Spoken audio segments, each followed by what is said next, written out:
बिस्मिल्लाहिर्रहमानिर्रहीम। अस्सलाम वालेकुम स्टूडेंट्स। उम्मीद है तमाम स्टूडेंट्स खैर के साथ होंगे और आज हम लोग करने जा रहे हैं सूरह हूद। और इससे पहले हम लोगों ने अपने 3 सूरतों को जो है वो डिटेल के साथ कवर कर लिया था। तो आज का जो लेक्चर है और आज का हमारा टॉपिक है सूरह हूद। हम लोग सूरह हूद के बारे में डिस्कस करेंगे और डिटेल के साथ देखेंगे कि हमारे पास सूरह हूद में क्या क्या चीज़ें जो है वो एक्सप्लेन की गई हैं।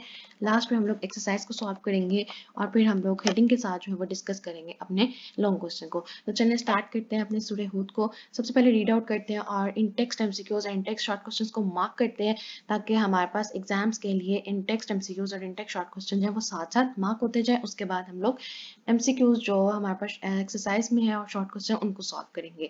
सबसे पहले आ जाता है जी हमारे पास तारुफ। सूरह हूद कुरान मजीद की 11वीं सूरत है। ये आप लोगों ने सबसे पहले मार्क कर लेना है और ये 11वें पारे से शुरू हो रही है। तो ये शुरू भी कौन से पारे से होती है? 11वें पारे से। इस सूरत का आगाज हरूफ मुकत्तयात अलिफ लाम रा से हो रहा है। और इससे भी आपने एमसीक्यू शॉर्ट के लिए मार्क करना आपसे पूछा जा सकता है कि सूरह हूद का आगाज कौन से हरूफ मुकत्तयात से होता है? अलिफ लाम रा से। तो ये भी पूछा जा सकता है कि कौन सी सूरत है जिसका आगाज हरूफ मुकत्तयात से होता है। और हरूफ मुकत्तयात हमारे पास क्या होते हैं? कटे हुए हरूफ जिनका मायने सिर्फ अल्लाह को और उसके रसूल को मालूम हो। आगे उन्होंने ये चीज़ एक्सप्लेन की हुई हरूफ मुकत्तयात पे आपको शॉर्ट आ सकता है कि इनके मायने अल्लाह ताला और इसके रसूल ही जानते हैं, कोई इंसान इसके मायने का इल्म नहीं रखता। सूरह हूद मक्की सूरत है। तो ये फर्स्ट 2 लाइन्स आप लोगों के पास सारी ही इंपॉर्टेंट है। इसमें 10 रुकू और 123 आयात हैं। ये आप लोगों ने हाईलाइट करते जाना साथ साथ। इसका नाम अल्लाह ताला के नबी हजरत हूद अलैहिस्सलाम के नाम पर है। आप अलैहिस्सलाम कौम आद की तरफ नबी बनाकर भेजे गए। तो हजरत हूद अलैहिस्सलाम किस कौम की तरफ नबी बनाकर भेजे गए? हजरत हूद जो है वो कौम आद की तरफ नबी बनाकर भेजे गए। हजरत अब्दुल्ला बिन अब्बास रज़ियल्लाहु ताला अन्हु से रवायत है कि नबी करीम सल्लल्लाहु अलैहि वसल्लम से हजरत अबू बकर सिद्दीक रज़ियल्लाहु ताला ने अर्ज किया, आप सल्लल्लाहु अलैहि वसल्लम तो बूढ़े हो चले। आप सल्लल्लाहु अलैहि वसल्लम ने फरमाया, मुझे सूरह हूद, सूरह वाक़िया, सूरह मुरसलात, अम्मा यातसाअलून, इसे कहते हैं सूरह अन-नबा, और इज़ा शम्सु कुविरत ने बूढ़ा कर दिया है। तो हमने इससे पहले भी डिस्कस किया था कि जो आप सल्लल्लाहु अलैहि वसल्लम ने फरमाया था कि अलिफ लाम रा वाली सूरतों ने मुझे क्या कर दिया है? बूढ़ा कर दिया है। तो ये आपसे रिवायत में बताया जा रहा है कि आप सल्लल्लाहु अलैहि वसल्लम ने फरमाया मुझे किस सूरतों ने बूढ़ा कर दिया है? सूरह हूद, वाक़िया, मुरसलात, अम्मा यातसाअलून और इज़ा शम्सु कुविरत ने बूढ़ा कर दिया है। और ये जामिया तिर्मिज़ी की हदीस नंबर 3297 है आपके पास। नेक्स्ट एक और रवायत है हज़रत अब्दुल्ला बिन उमर रज़ियल्लाहु ताला अन्हु से रवायत है कि एक शख्स रसूल अकरम सल्लल्लाहु अलैहि वसल्लम के पास आया और अर्ज किया, अल्लाह के रसूल मुझे कुरान पढ़ाइए। आप सल्लल्लाहु अलैहि वसल्लम ने फरमाया, उन 3 सूरतों को पढ़ो जिनके शुरू में अलिफ लाम रा आता है। तो आप सल्लल्लाहु अलैहि वसल्लम ने क्या कहा? किन सूरतों को पढ़ो? तो आप लोगों ने आंसर देना है उन 3 सूरतों को पढ़ो जिनके शुरू में अलिफ लाम रा आता है। नेक्स्ट है जी हमारे पास मरकजी मौजू। और इसका मरकजी मौजू क्या है? सूरह हूद का मरकजी मौजू अकायद इस्लाम का बयान जिनको तरीकी हकाइक और अक्ली असूलों से वाज़ेह किया गया है। नेक्स्ट आ जाती है हमारे पास बुनियादी मज़ामीन।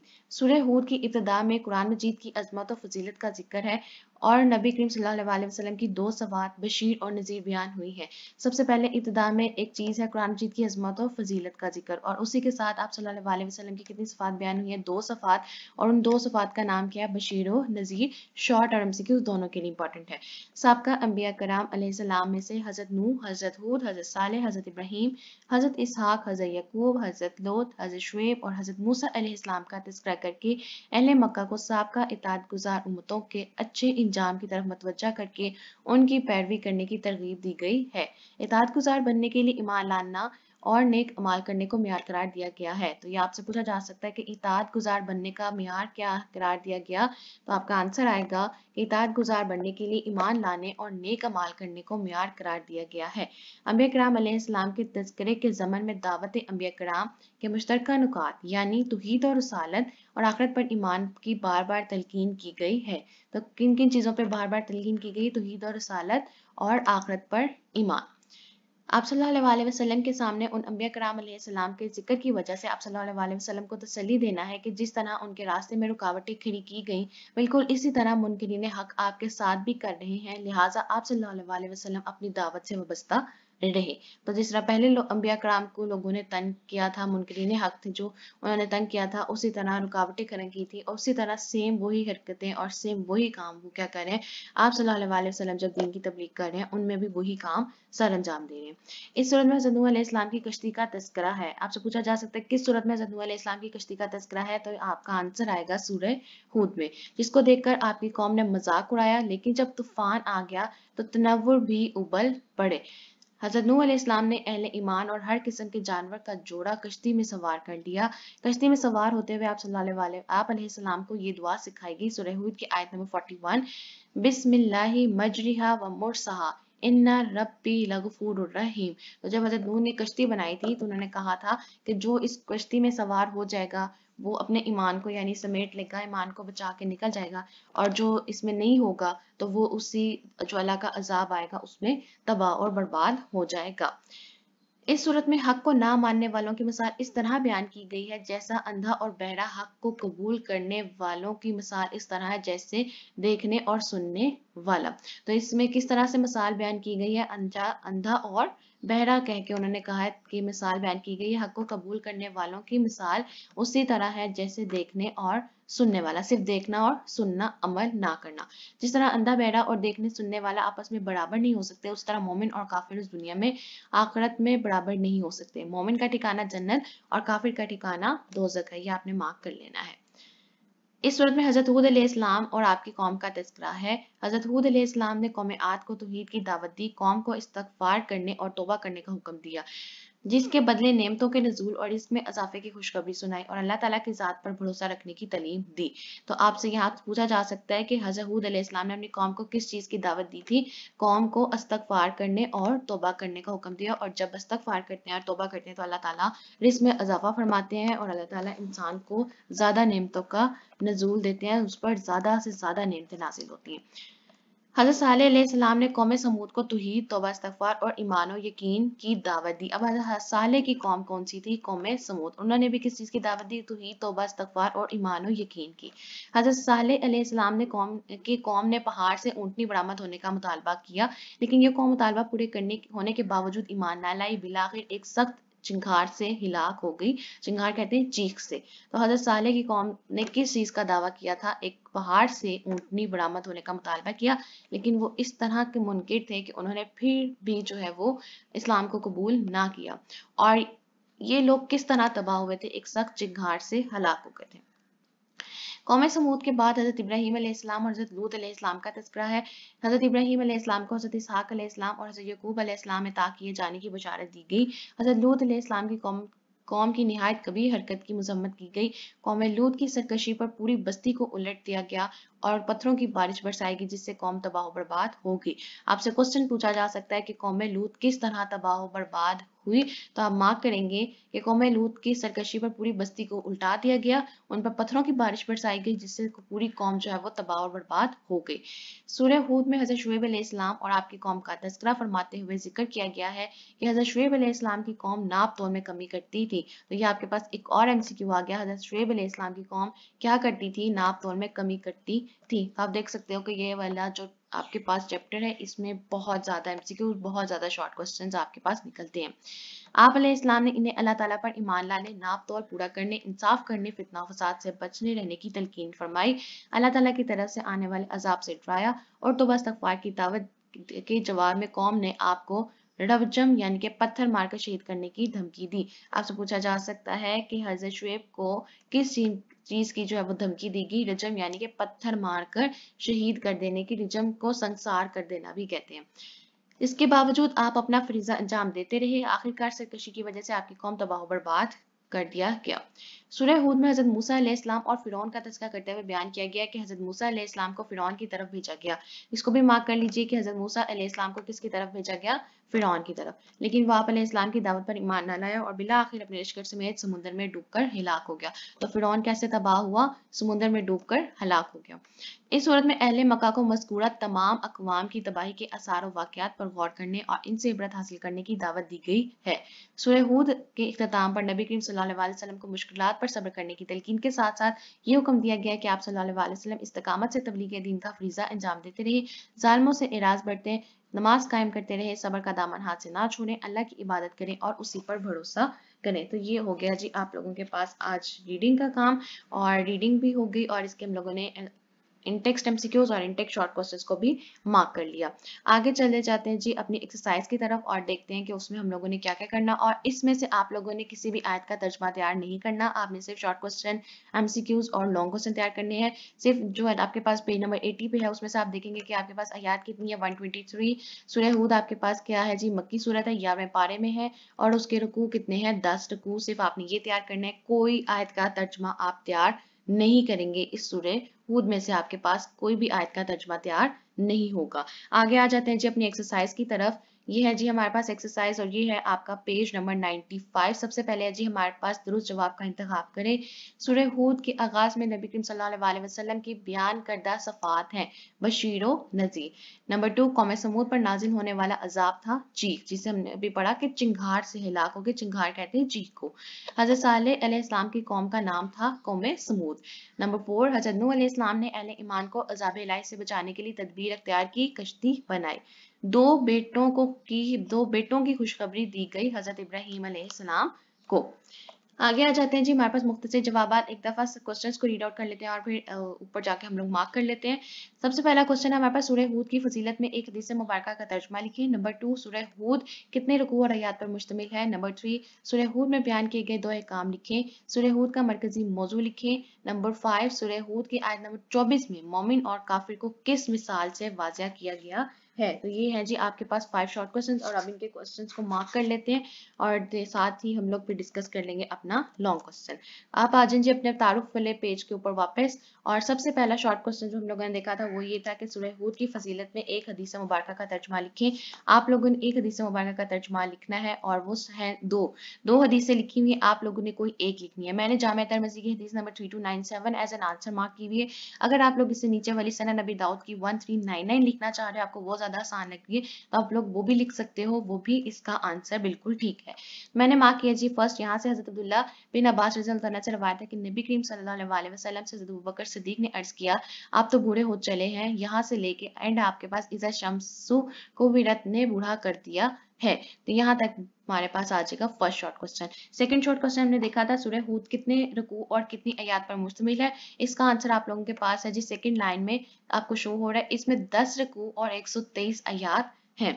थर्ड शॉर्ट क्वेश्चन था हमारे पास, सूरह हूद में बयान किए गए दो अहकाम बयान करें, और ये है आप लोगों के पास आपका पेज नंबर 79, और 79 का आपके पास लास्ट पैराग्राफ के सूरह हूद के इख्तिताम पर नबी करीम सल्लल्लाहु अलैहि वसल्लम को मुश्किलात पर सब्र की तलकीन के साथ साथ ये हुक्म दिया गया है, क्योंकि उन्होंने अहकामात पूछे हैं। तो अहकामात क्या देंगे कि आप इस्तकामत से तबलीग दीन का फरीज़ा अंजाम देते रहें, ज़ालिमों से एराज़ बरतें, नमाज कायम करते रहें, सब्र का दामन हाथ से ना छोड़ें, अल्लाह की इबादत करें और उसी पर भरोसा रखें। तो ये आपका लास्ट पैराग्राफ आपने यहाँ से स्टार्ट करना है कि आप कौन कौन से अहकामात देंगे। ये अहकामात दिए गए तबलीग इस्तकामत के साथ जो है तबलीग दीन का फरीज़ा अंजाम दिया जाए, नमाज कायम की जाए, ज़ालिमों से एराज़ बरता जाए, सब्र का दामन हाथ से ना छोड़ा जाए, उस अल्लाह पर भरोसा किया जाए और उसी की इबादत की जाए। नंबर 4 था जी हमारे पास सूरह हूद का मरकजी मौजू लिखे, और ये आप लोगों के पास पेज नंबर 78, और आपका आंसर है मरकजी मौजू की हेडिंग है, और मरकजी मौजू है हमारे पास सूरह हूद का अकायदे इस्लाम का बयान, जिनको तरीकी हकायक और अकली असूलों से वाज़िया किया गया है। और लास्ट शॉर्ट क्वेश्चन था हमारे पास जी नंबर 5, सूरह हूद की आयत नंबर 24 में मोमिन और काफिर को किस मिसाल से वाज़िया किया गया है। और ये है जी आप लोगों के पास आपका पेज नंबर 79, आप लोगों का जो दुआ लिखी हुई दुआ से बिल्कुल नीचे वाला पैराग्राफ है। इस सूरत में हक को ना मानने वालों की मिसाल इस तरह बयान की गई है जैसे अंधा और बहरा, हक को कबूल करने वालों की मिसाल इस तरह है जैसे देखने और सुनने वाला। जिस तरह अंधा, बहरा और देखने सुनने आपस में बराबर नहीं हो सकते, उसी तरह मोमिन और काफिर इस दुनिया में और आखिरत में बराबर नहीं हो सकते। मोमिन का ठिकाना जन्नत और काफिर का ठिकाना दोज़ख है। तो ये है जी आप लोगों के पास आपका फिफ्थ शॉर्ट क्वेश्चन जो हम लोगों ने मार्क कर लिया है। लास्ट है जी हमारे पास आपका मुफस्सिल मजमून, और मुफस्सिल मजमून में आपसे तफसीली जवाब दें, और इसमें पूछा गया सूरह हूद में मज़कूरा अंबिया कराम अलैहिस्सलाम और उनकी अक़वाम के अहवाल तहरीर की करें। तो ये आप लोगों के पास एक शॉर्ट लॉन्ग क्वेश्चन है जो हमने करना है। मेन चीज़ उन्होंने पूछी है आपके पास अंबिया कराम और उनकी अक़वाम के अहवाल तहरीर करें। और अब आपको मैं साथ साथ हेडिंग बताती जाऊंगी, आप लोगों ने हेडिंग मार्क करते जाना है ताकि आप लोगों का आंसर जो है वो अच्छा लेंथी और मॉडिफाइड आंसर बन सके। तो हम लोग डायरेक्ट स्टार्ट करने से पहले हमेशा आपको मैं थोड़ा सा जो तारुफ का पार्ट है वो लिखवा देती हूँ ताकि आप लोगों का आंसर जो है वो और ज़्यादा अच्छा इंप्रेशनेबल बन सके। तो आप लोगों के पास अब जो भी आपके पास पिंक हाईलाइटेड टेक्स्ट शो होगा वो आप लोगों का हेडिंग का पार्ट होगा। हेडिंग आप लोगों को जो शो होगी वो आप लोगों को पिंक हाईलाइटेड टेक्स्ट के साथ शो होगी। सबसे पहले आपने हेडिंग देनी है तारुफ की, और तारुफ में आपने क्या बताना है कि 11वीं सूरत है, 11वें पारे से शुरू होती है, हरूफ मुकत्तयात से शुरू होती है, इसके मायने सिर्फ अल्लाह ताला को और उसके रसूल को पता होते हैं, और ये मक्की सूरत है, इसमें टोटल 10 रुकू हैं और 123 आयात हैं। सिर्फ इतना सा आपने तारुफ लिख देना है, ज्यादा तारुफ लिखने की जरूरत नहीं है। अगर किसी को ज्यादा याद है तो लिख दे, कोई मसला की बात नहीं है, लेकिन सारा पूरा पैराग्राफ लिखने की कंपल्शन नहीं है, सिर्फ छोटा सा 3 to 4 लाइंस का आप लोगों ने तारुफ लिख देना है। उसके बाद आप लोगों ने हेडिंग दे देनी है मरकजी मौजू की, और इसका मरकजी मौजू है जी आप लोगों के पास अकायदे इस्लाम का बयान, जिनको तरीकी हकाइक और अकली असूलों से वाज़िया किया गया है। फिर आज जाएंगे अपनी मेन हेडिंग, और आपका मेन कॉन्सेप्ट भी यही है इस टॉपिक का। बुनियादी मज़ामीन आप लोगों ने सब हेडिंग देनी है, और उसके बाद हमारे पास इसकी सब हेडिंग्स आएंगी जिसमें तमाम अंबिया कराम अलैहिस्सलाम को हम लोगों ने डिस्कस करना है। सबसे पहले जब आपने बुनियादी मज़ामीन की हेडिंग देनी है उसमें आप लोगों ने यहाँ से स्टार्ट करना है, सूरह हूद की इब्तिदा में। यहाँ से आप लोग स्टार्ट करेंगे सूरह हूद की इब्तिदा में, ये आप लोगों ने यहाँ से स्टार्ट कर देना है और आपने एंड तक जाना है। इस पैराग्राफ में आप लोग लिखेंगे इमाल का इमाल करने को म्यार करार दिया गया है, यहाँ तक आप लोगों ने इस पैराग्राफ को लिखना है। उसके बाद हमारी एक न्यू हेडिंग स्टार्ट हो जाएगी। तो बुनियादी मज़ामीन में आपने क्या लिखना है, सूरह हूद की इब्तिदा में कुरान मजीद की अजमत और फजीलत का जिक्र है, जिसको आप लोगों ने एंड करना है, नेक अमाल करने को म्यार करार दिया गया है। उसके बाद आप लोगों ने हेडिंग देनी है दावत अंबिया कराम अलैहिस्सलाम के मुश्तरका नुकात। ये आप लोगों के पास क्या आ जाएगी जी, हेडिंग आ जाएगी दावत अंबिया कराम अलैहिस्सलाम के मुश्तरका नुकात, और इसमें आप लोग यहाँ से स्टार्ट करेंगे अंबिया कराम अलैहिस्सलाम के तज़किरे के ज़मन में दावत अंबिया कराम अलैहिस्सलाम के मुश्तरका नुकात, और आपके पास ये कंप्लीट पैराग्राफ आ जाएगा अपनी दावत से वाबस्ता रहें। नेक्स्ट आपके पास हेडिंग आ जाएगी जी हज़रत नूह अलैहिस्सलाम। अब हम लोगों ने उनके अंबिया कराम का उन्होंने आपसे पूछा है, तो हमने अंबिया कराम के नाम से ही हेडिंग बनाएंगे ताकि जो पेपर देखने वाला है उसको पता हो कि भाई स्टूडेंट को हर अंबिया कराम के बारे में डिटेल पता है। हमने हज़रत नूह अलैहिस्सलाम की हेडिंग दी है, आपने हज़रत नूह अलैहिस्सलाम की हेडिंग देके तमाम चीज़ें जो हज़रत नूह अलैहिस्सलाम के दौर में वाक़या हुई, उनकी कौम के साथ जो जो हुआ, आपने सारी चीज़ें एक्सप्लेन करनी है।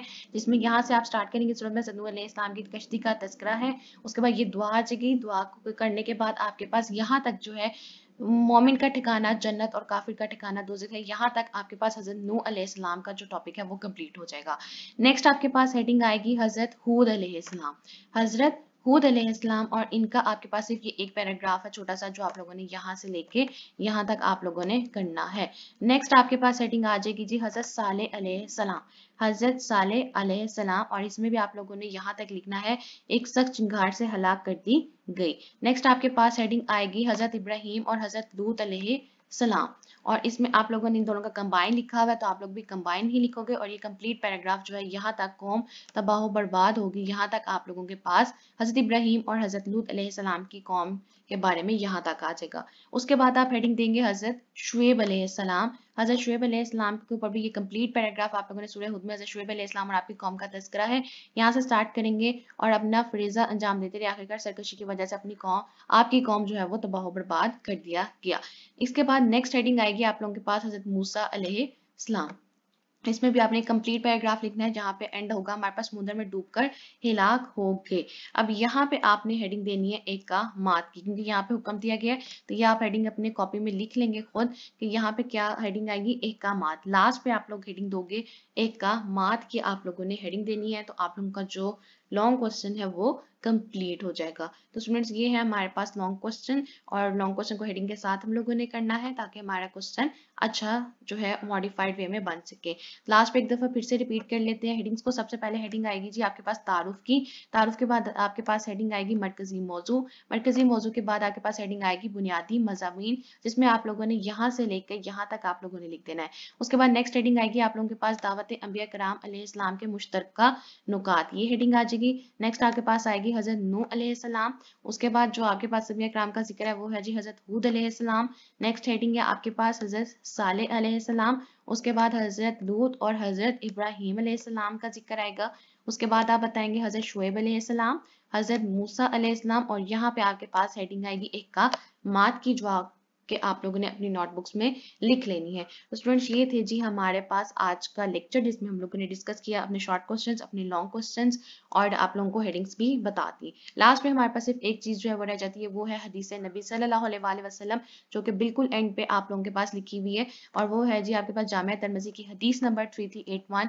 जब कोई बंदा अल्लाह से दुआ करके मांगता है, अल्लाह उससे या तो उसकी मांगी हुई चीज दे देता है, या उस दुआ के नतीजे में उस दुआ के मिसल उस पर कोई मुसीबत दूर कर देता है। तो ये हदीस नबी भी अगर आप लोग 9 क्वेश्चन में लिख दोगे तो ठीक है, कंपल्शन नहीं है, क्योंकि हम लोगों को रेफरेंस अगर मिल जाता है बहुत अच्छी चीज़ है, और अगर कोई नहीं मिलता तो भी ठीक है। कोई सी भी आयत का तर्जमा आप लोगों ने तैयार नहीं करना है, इसमें कोई दुआ नहीं है, कोई अल्फाज के मानी नहीं है, सिर्फ एक हदीस है मुबारका है जो आप लोगों ने तैयार कर लेनी है। इसी के साथ हमारे पास एक्सरसाइज भी कंप्लीट होगी, हम लोगों ने शॉर्ट भी कर लिए, एमसीक्यूज भी कर लिए, और अपने लॉन्ग क्वेश्चन को भी डिटेल के साथ देख लिया है। तो स्टूडेंट्स मुझे उम्मीद है आप लोगों को आज का लेक्चर समझ आया होगा। इनकेस कोई भी क्वेश्चन है, कोई डिफिकल्टी है, तो आप लोग मुझसे पूछ सकते हो। और लास्ट में मेरी आपसे सिर्फ ये रिक्वेस्ट होती है, काइंडली प्लीज चैनल को जरूर सब्सक्राइब कर दीजिए, वीडियो को लाइक कर दीजिए, और ज्यादा से ज्यादा शेयर कर दीजिए। Thank you.